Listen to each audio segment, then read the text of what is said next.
Well, welcome viewers, Dr. JWA, theologist since 1994. Thank you for coming in. I hope you caught the live opening this series. Very serious series. I don't want to get this wrong, to be honest. It's a therapeutic situation, I believe, for Australians.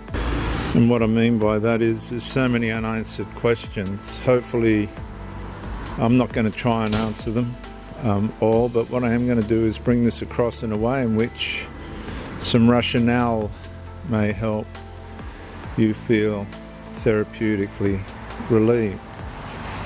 So I've entitled the series Immigration Saturation, which I think is fair, when settlement replaced assimilation.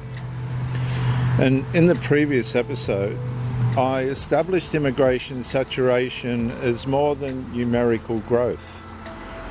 It examined how Australians were pressured to absorb visible strain, while simultaneously being discouraged from naming the causes of the strain lawfully, honestly, and therapeutically. All that was shut down. One of the examples that I used for that was the word Islamophobia, which is being used as a way of paralysing any conversation relative to radical Islamic ideology when it becomes radicalised. Islamophobia is a word used to basically cover that up. So this is the same sort of thing that's happening with migration in Australia. Australia once expected immigration to end in assimilation, and it used to. Not perfection, not cultural erasure, but gradual civic integration into the legal, moral, social and constitutional order of the country itself. And viewers, listeners, please absorb the words like legal, moral, social and constitutional orders of things. Absorb those words because they're going to help you to put things together a little bit more comfortably. But something changed. Settlement slowly replaced assimilation as the governing expectation. This is one of the things that struggling Australians are trying to come to terms with. How can somebody that's just flown straight in out of another country seem to ease into all the welfare and benefits that many or a lot of Australians are denied or find it very difficult to obtain? That's one of the big, traumas of this. And so the distinction matters because a nation does not remain stable merely because people reside inside its borders. Stability depends upon whether those entering the nation, the national house, gradually become accountable to the house, its law, civic duties, freedoms, public expectations, and inherited restraints. Many migrants generally do this and genuinely do this. They work, contribute, obey the law, raise families, build businesses, serve communities, and become Australian in practice as well as geographically.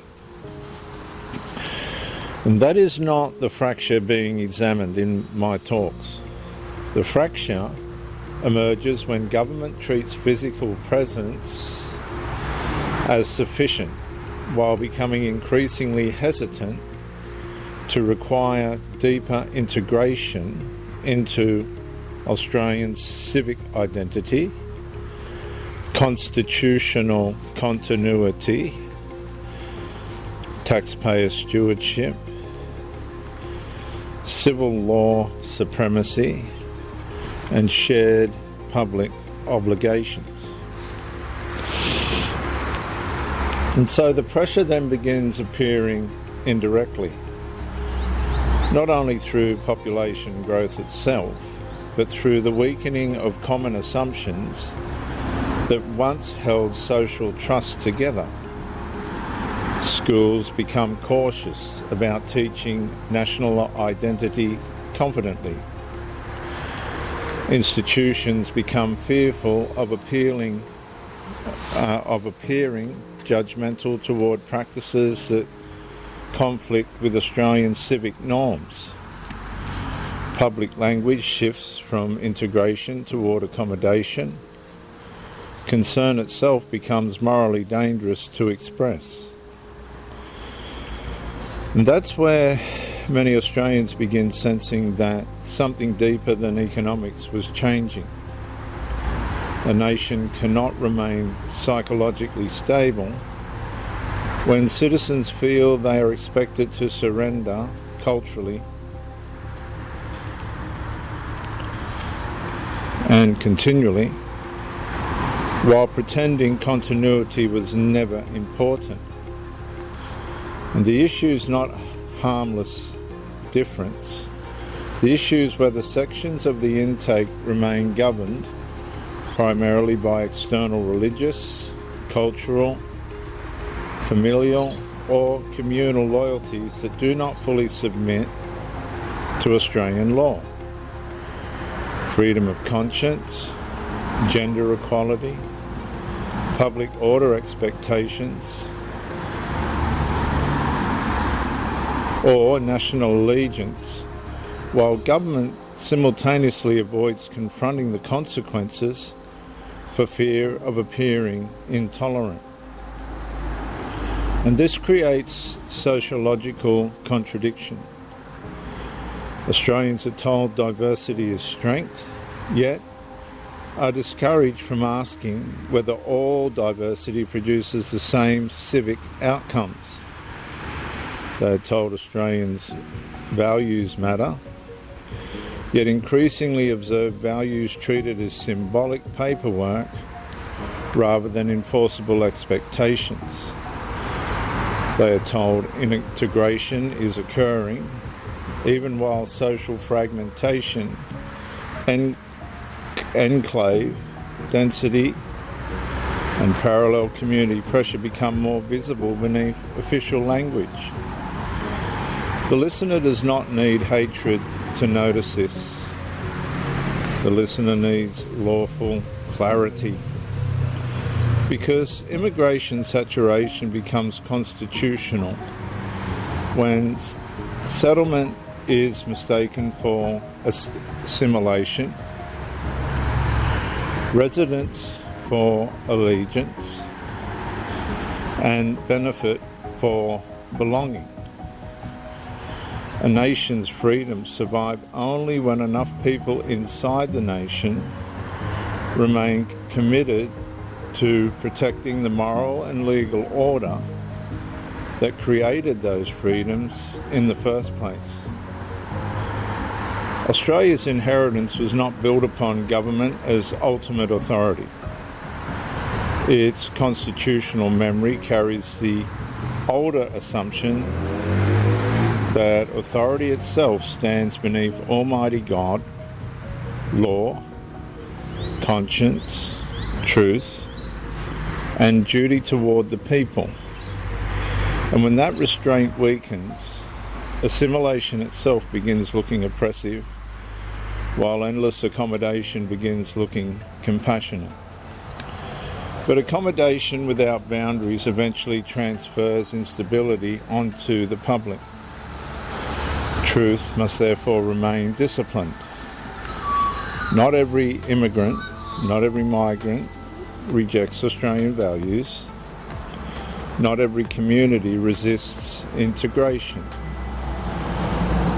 But government negligence begins when obvious assimilation difficulties are ignored, minimised, morally protected from scrutiny, or reframed as prejudice before honest examination can ever occur. And that is how silence becomes policy. And that is how pressure becomes impossible to discuss until the consequences are already living inside the nation. So the scandal is not merely that people arrive. The scandal is that, and this is my closing statement, viewers, and I ask you to listen to it very carefully. The scandal is that authority gradually stopped asking whether those arriving were truly becoming accountable to Australia itself. I'm Dr. JWA, theologist since 1994. Like, subscribe, comment to educate me, share to help somebody else. I'll see you in the next segment.